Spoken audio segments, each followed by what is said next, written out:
बताओ बेटा। एक क्वेश्चन हो चुका था सर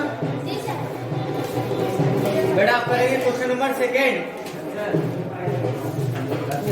पेज नंबर 340 340 पे English medium Hindi medium page number 339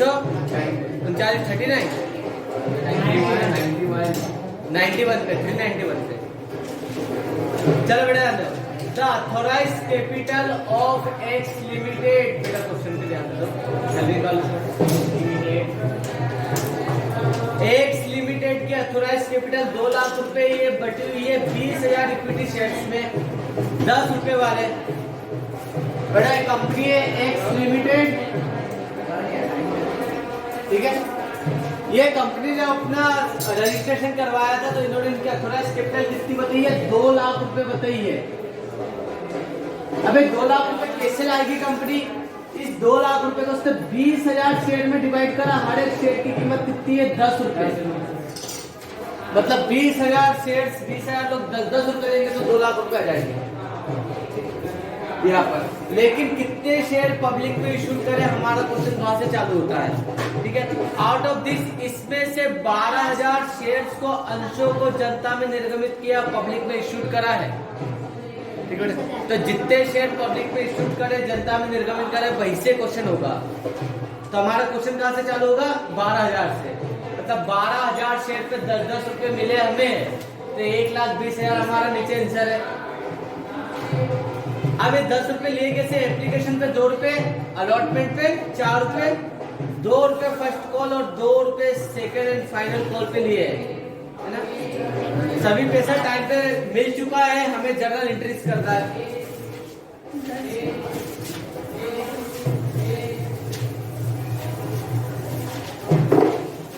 question number second, page number 340। सबसे पहला है आपका वर्किंग नोट, एप्लीकेशन, सेकेंड बेटा अलॉटमेंट, बेटा फर्स्ट कॉल,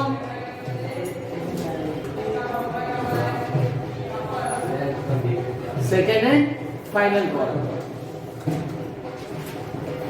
कितने शेयर पब्लिक में शूट करे? 12,000। मतलब 12,000 पे एप्लीकेशन मिलेगी, 12,000 पे ही अलॉटमेंट मिलेगा।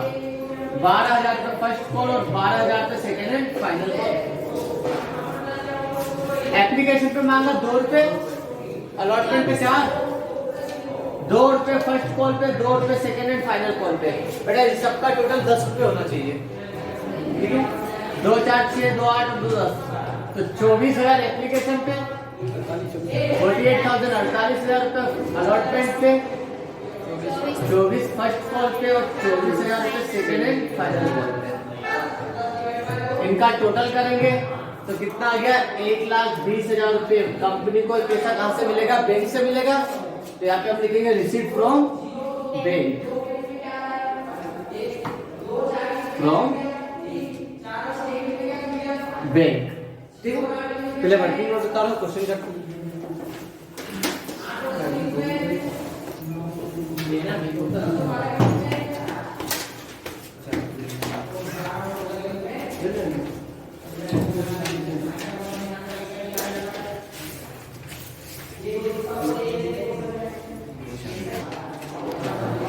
बेटा आप करते हैं इसकी एंट्री। टोटल कितनी एंट्री होगी? 8। 2 application, 2 allotment, 2 first call, 2 second call.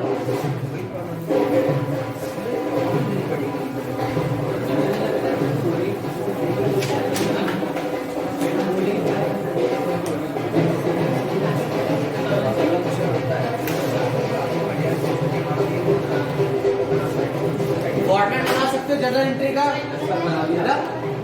Particular date, serial number, particular LF, debit amount, credit amount. Properly heading लिखना, journal entry in the books of X limited लिखा है। बेटा हेडिंग जरूर लिखना है, स्पेशली मैंने बोला जर्नल एंट्री सबसे ऊपर ब्रैकेट में लिखेंगे इन the books of X limited.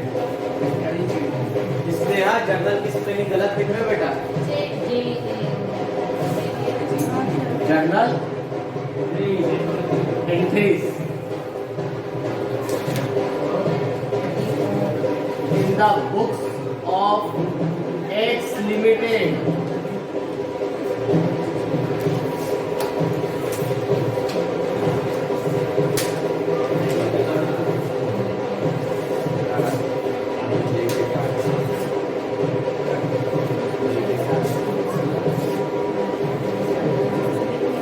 Serial number,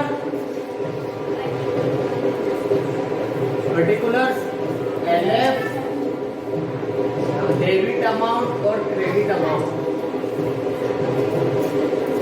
question number second था बेटा. पहली एंट्री याद है क्या है? Share application account. पहली एंट्री बेटा bank account debit,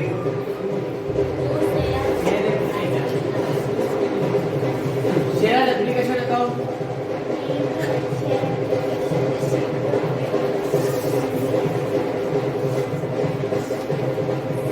Being share application money received.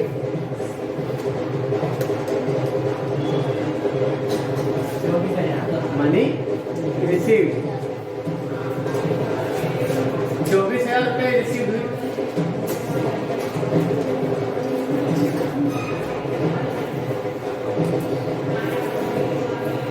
बेटा सबसे पहला एप्लीकेशन का अमाउंट हमेशा मिलता है जब भी बैंक पे पैसा आएगा कंपनी को, तो बैंक को हमेशा डेबिट करेंगे. किस नाम से आया? एप्लीकेशन के नाम से. क्लियर है? अब इस पैसे को कंपनी के ओनर क्या करेंगे? निकालेंगे और उनके शेयर कैपिटल अकाउंट में ट्रांसफर करेंगे. तो निकालने के लिए अगली एंट्री में डेबिट हो जाएगा.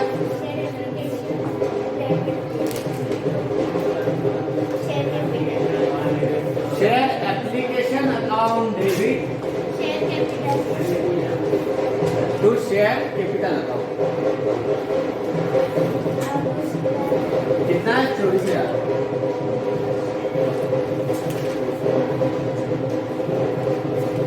डायरेक्शन में लिखेंगे being share application money transfer. Share application money transfer.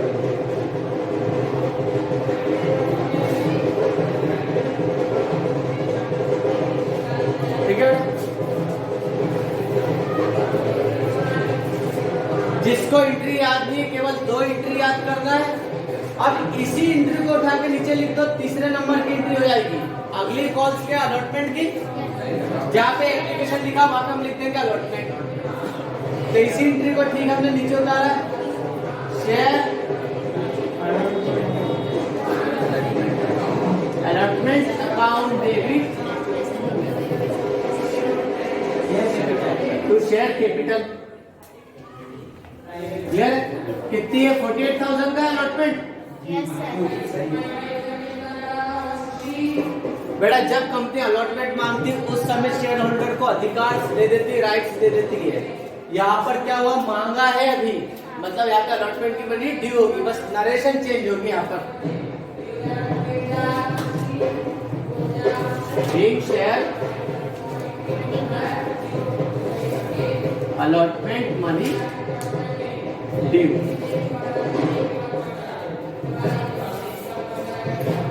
अब लाइक मैं ही कंपनी हूं, मैंने आपसे अलॉटमेंट का पैसा मांगा, ड्यू करा, तो अब आपने पैसा दिया तो बैंक पे पैसा आएगा. तो रिसीव की एंट्री है रही. Bank account debit to share allotment account है ना. नरेशन चेंज होगी. Being share allotment money receive. यहाँ पे एंट्री हो जाएगी bank account debit to share allotment account. कितना है? 48,000, 48,000. नरेशन में being share allotment money received हो गई है. रिसीव्ड लिख लेना है ना. ये खाली 4 एंट्री का खेल है बेटा. फिर फर्स्ट कॉल यही आ जाएगी. Share first call account debit to share capital account. Being share first call money due. फिर bank account debit to share first call account. फिर share first call money receive. Second call में भी due receive. Share second and final call जरूर लगाएंगे है ना. Share second and final call account debit to share capital account. Being shared second and final call money due.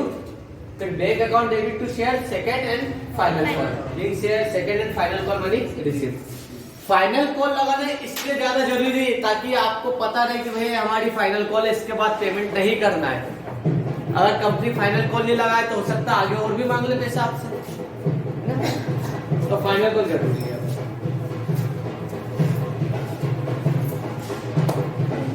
पूरी 8 entry उतारोगे आप, है ना? करो बड़ा सैटरडे तक में अगर ये चैप्टर खत्म हो जाए तो बहुत अच्छी बात है, इसलिए मेहनत लगेगी इसमें आपकी। 8 एंट्रियां होगी आपकी और अभी 30 क्वेश्चन है और हर क्वेश्चन में इतना मेहनत लगाओ।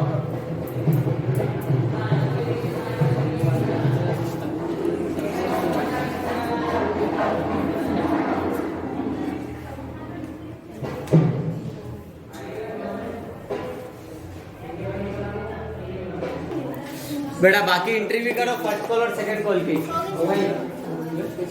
50 पे डेबिट लिखना है, कहाँ लिखा है?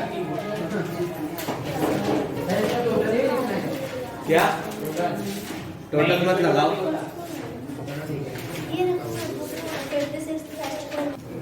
कंप्लीट।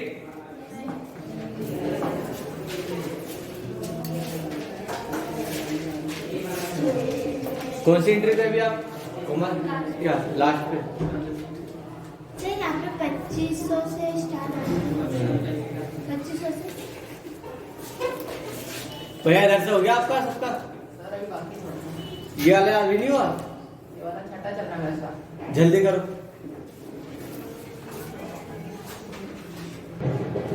बेटा क्वेश्चन नंबर 3 देखो, 3 में क्या लिखा है? Authorise capital of Keshav limited. Keshav limited एक कंपनी है जिसकी अथोराइज कैपिटल 4 लाख रुपए से 4 लाख है। ये 4000 शेयर में बटी हुई है 100 रुपए में। अभी इक्विटी का कंसेप्ट नहीं बता रहा हूँ, अगले क्वेश्चन में बताऊंगा।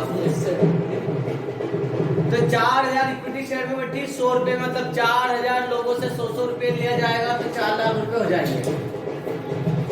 इनमें से out of this 2500 shares have been issued, केवल 2500 शेयर्स को ही जनता में निर्गमित किए। तो जितने शेयर पब्लिक पे इशूड करे, हमारा क्वेश्चन वही से स्टार्ट होगा। मतलब 2500 पे ही हमें क्या मिलेगा? एप्लीकेशन 10 रुपए, 20 रुपए अलॉटमेंट, 30 रुपए फर्स्ट कॉल और 40 रुपए सेकेंड एंड फाइनल कॉल। कर लेंगे application, allotment, first call, second call, 2500 share और 10, 20, 30, 40 इंटू कर लेंगे तो अमाउंट आ गया। पहला 25,000, दूसरा 50,000, तीसरा 75 और चौथा 1 लाख रुपए। ठीक है। All the amount has been duly received.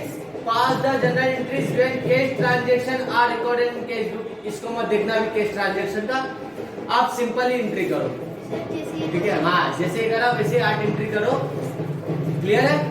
करो फटाफट।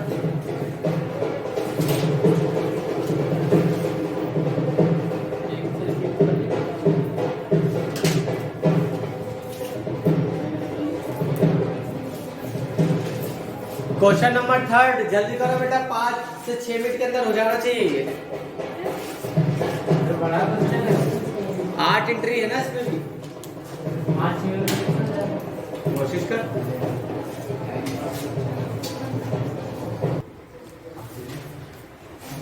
देख लो भैया जिनसे नहीं हुआ क्वेश्चन।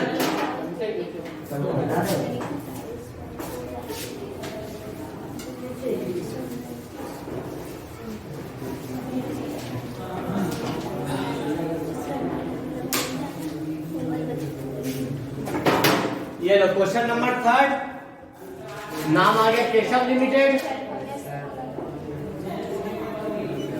एप्लीकेशन था 25,000 का, ये 25,000 एप्लीकेशन ट्रांसफर कर दिया 25,000 को। अलॉटमेंट है 50,000 का, ये हो गया 50,000। ये हो गया भैया क्वेश्चन। एंट्री तो वही थी, बस अमाउंट चेंज करना था। ये सब कुछ ज्यादा जल्दी हो गया सर।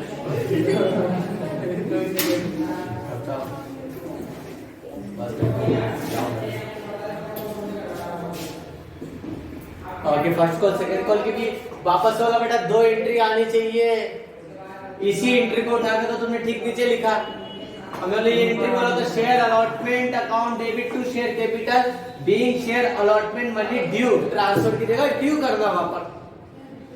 अब ड्यू मतलब मांगी है, बकाया है, तो फिर मिला है तो मिल जाएगा। तो कैसे, bank account debit to share application की जगह to share allotment account being share allotment money receive. फिर बाकी है ड्यू रिसीव करने, तो फर्स्ट कॉल की भी ड्यू रिसीव।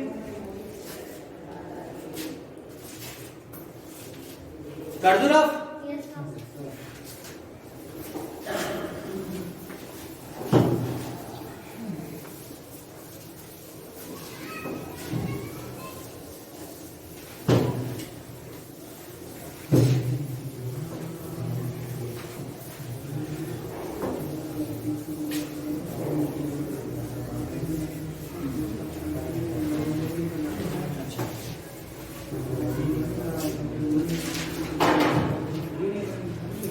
चलो अब देखो आगे। इसके पहले दूसरी चीज मेरे को आपको बतानी पड़ेगी। आपके घर के 2 लोग हैं जिनका कंपैरिजन बता रहा हूं मैं। यहाँ पर पहले बंदे हैं आपके डैड, है ना, और यहाँ पर है आपके मॉम। ये दोनों ही आपके घर के ओनर है, मालिक है, ठीक है। हम कर्मचारी नहीं है। हाँ, तुम कर्मचारी हो, वो बात अलग है, मालिक यही होते हैं। आप भविष्य में बनोगे, अब शादी आदि हो जाएगी, जब तुम खुद कमाने लगोगे तो तुमको तुम्हारा घर लेना पड़ेगा।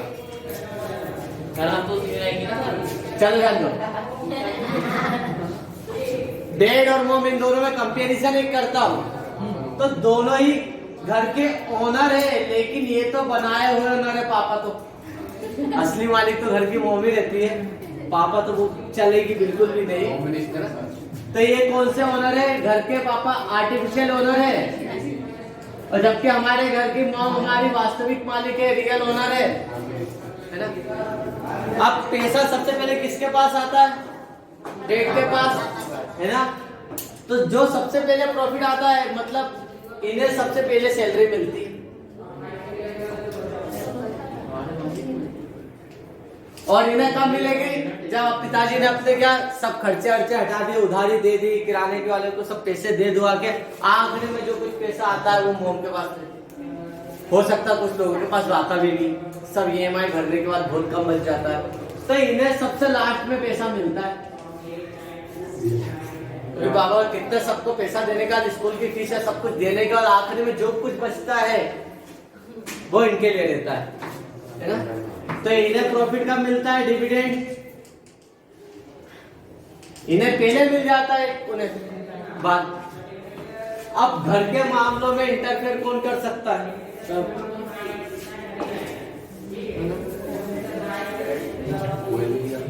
पार्ट ऑफ मैनेजमेंट बोल सकते हैं, पार्ट ऑफ मैनेजमेंट। वह घर के सभी मामलों में हस्तक्षेप करने का अधिकार मॉम को ही लेता है। पिताजी का जब तक नाम नहीं आएगा तब तक वो बोलते नहीं। जहाँ मम्मी बोलती है कि बाप पे गया बेटा, तब पिताजी बोलते मेरा नाम क्यों ले दिया, अब मैंने क्या किया, है ना। ने तुम्हारी हरकतें सिखा है, यही करेगा वो करेगा, तो कुछ ना कुछ वो बात कह देते। तो देखो, है ना, जो पार्ट ऑफ मैनेजमेंट कौन है? घर के रियल ओनर है। हाँ, मतलब ये मैनेजमेंट में पार्टिसिपेट कर सकते हैं, ठीक है, ये नहीं कर सकते। घर के मामलों में मत देने का अधिकार, वोटिंग राइट्स किसको रहता है? इन्हें रहता है। लेकिन ये कब कर सकते हैं? केवल जब इनका नाम आएगा तभी, है ना। पिताजी का जब तक घर में नाम नहीं लोगे तब तक वो कुछ नहीं बोलेंगे, है ना। यहाँ पे नाम लिया तो वो यहाँ पर कर सकते हैं। मतलब इन्हें अंदर राइट्स तो नहीं रहता, लेकिन है ना, सम राइट्स रहते। केवल अपने ही मामलों में कुछ क्या कर सकते हैं? वोट कर सकते हैं। रिस्क, किधर रिस्क ज्यादा है?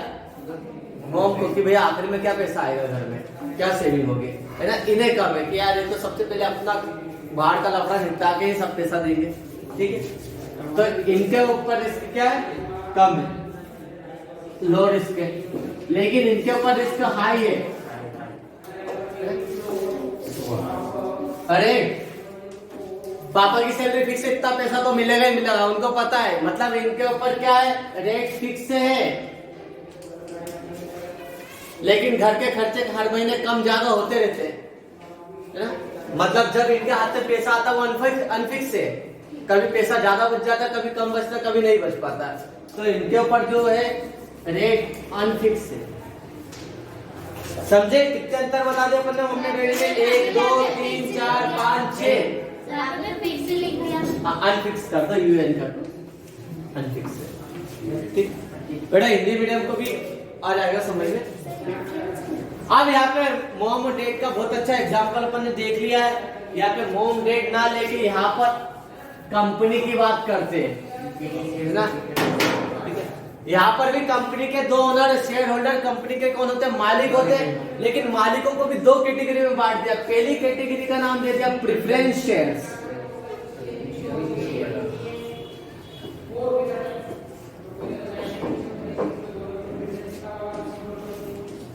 इसे कहा जाता है हिंदी में पूर्वाधिकार अंश।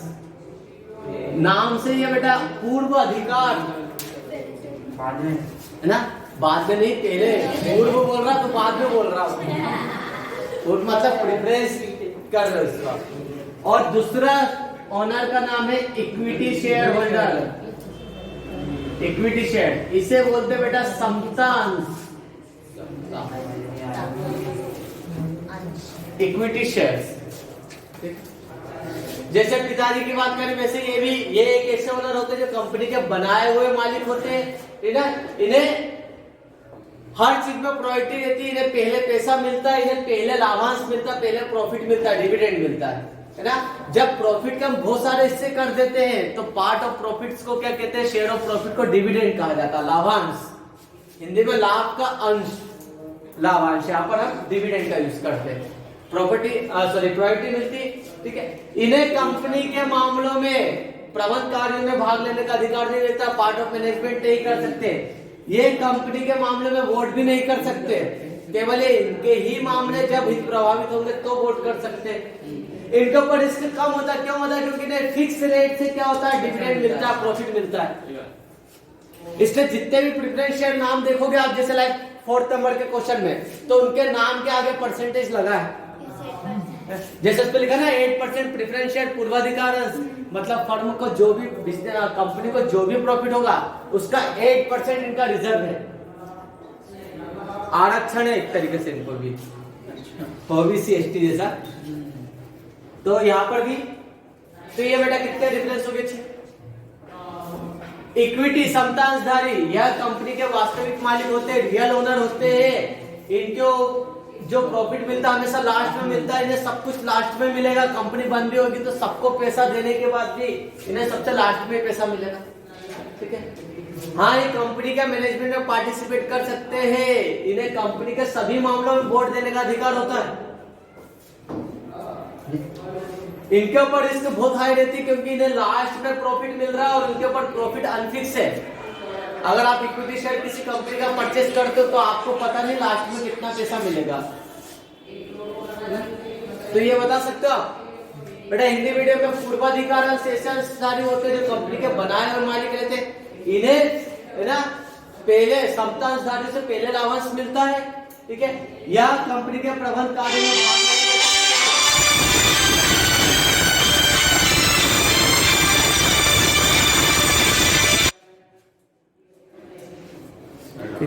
यह कंपनी के क्या प्रबंध कार्यों में भाग नहीं ले सकते, लेकिन और ना ही इन्हें मतदान का अधिकार होता है।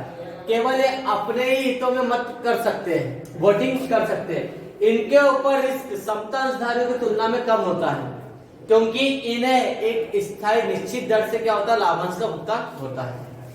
क्लियर है, बता सकते हो बेटा। इंग्लिश मीडियम में भी आर्टिफिशियल ओनर है, इन्हें है ना पेमेंट में प्रायोरिटी रहती है, ठीक है। ये मैनेजमेंट में पार्टिसिपेट नहीं कर सकते, इन्हें वोटिंग राइट्स नहीं हो सकता, ठीक है, एक्सेप्ट है ना उनके ही अधिकारों पे जब कोई बात होती तो कर सकते हैं। कम रहती है।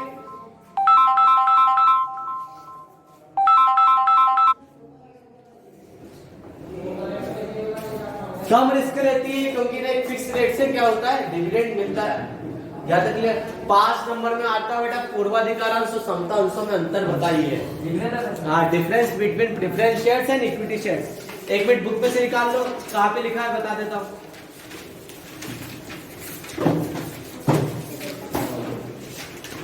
ये मिल जाएगा बेटा 297 पर। 297 इंग्लिश मीडियम 297 पे है। हिंदी मीडियम बता देता हूँ।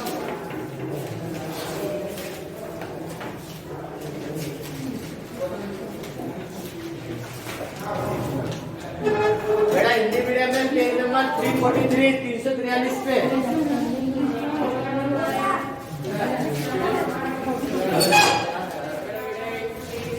बस इसमें पहले इक्विटी लिख दिया फिर प्रेफरेंस लिख दिया।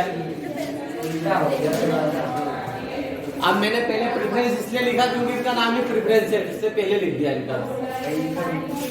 वही मिल गया, देखो रेट ऑफ डिविडेंड मिल गया, फिक्स रेट है, इसके ऊपर अनफिक्स है पहले पे इक्विटी पे, और उसमें फिक्स है। Certain payment of dividend is not certain, इनके ऊपर फिक्स नहीं रहता, वहां पे फिक्स है। फर्स्ट सेकंड के बाद कर लो 5वां है ना, इसको 5वां 5th नंबर का है ना, इधर वोटिंग राइट रहता है, उन्हें नहीं रहता है। फर्स्ट सेकंड के बाद 5th करने के बाद कर लो 6 नंबर। थर्ड भी कर सकते हैं रिस्क। हाँ एक मिनट, थर्ड नहीं, फर्स्ट सेकंड 5th 5 पॉइंट बता रहा हूं मैं आपको। 5th के बाद 6 7 कर लो। चौथा भी तो सही है। हर 4th 5th 6 7 कर सकते हो, जो मैंने बताया वो भी ज्यादा अच्छा है। अरे जो याद है वो कर सही बात। एक मिनट, तो जो पॉइंट्स बता रहा हूँ वो कॉमन मिल जाएगा। पहला तो आ गया है ना रेट ऑफ डिविडेंड, दूसरा सर्टेनिटी, दूसरा हो गया। फिर इसके बाद 5वें नंबर का वोटिंग राइट्स, 3 पॉइंट तो ही हो गए। Investor risk taking investor invest in, मतलब equity share investment point of view से बहुत अच्छे माने जाते हैं है ना। और जबकि प्रेफरेंस शेयर क्या होगा, wanting stable income invest in this type of share. और फिर रिस्क, इक्विटी में ज्यादा रिस्क रहती है, हाई रिस्क, और प्रेफरेंस में कम रहती है। तो याद कर लो rights on reserve, equity share holder have right on all the reserve of company. Company में जितने रिजर्व बनते हैं ना, जनरल रिजर्व से रिडम्पशन रिजर्व पे, रिजर्व पे राइट्स किसका होता है, इक्विटी का रहता है। बनाते भी यही लोग। हाँ, क्योंकि रियल ओनर है, यही बनाएंगे तो आखिरी में रिजर्व का अधिकार इन पे ही होता है। जबकि जनरली प्रेफरेंस शेयर्स के पास सब राइट सब रिजर्व पे नहीं रहता अधिकार। बनाते नहीं तो हाँ, जनरल रिजर्व अगर कंपनी बंद हो रही तो रिजर्व है कौन बांटेगा। अब 2 ओनर है, प्रेफरेंस और इक्विटी लड़े होगी, नहीं, सबसे सारा अधिकार किसका रहेगा, इक्विटी वाले का। समतांशधारी कंपनी के जो बचत को है वो रख सकते हैं प्रेफरेंस को। अच्छा, ये भी पॉइंट कर सकते हो रिजर्व वाला, रिजर्व पे सभी रिजर्व पे राइट्स किसका रहता है, इक्विटी का, जबकि प्रेफरेंस का राइट्स नहीं रहता सभी रिजर्व पे। ये हो गया लास्ट के 4 पॉइंट है, ऊपर के 2 पॉइंट है, 6 पॉइंट है बेटा। पूर्वाधिकार समतांश मिल गया, वही चीजें पॉइंट्स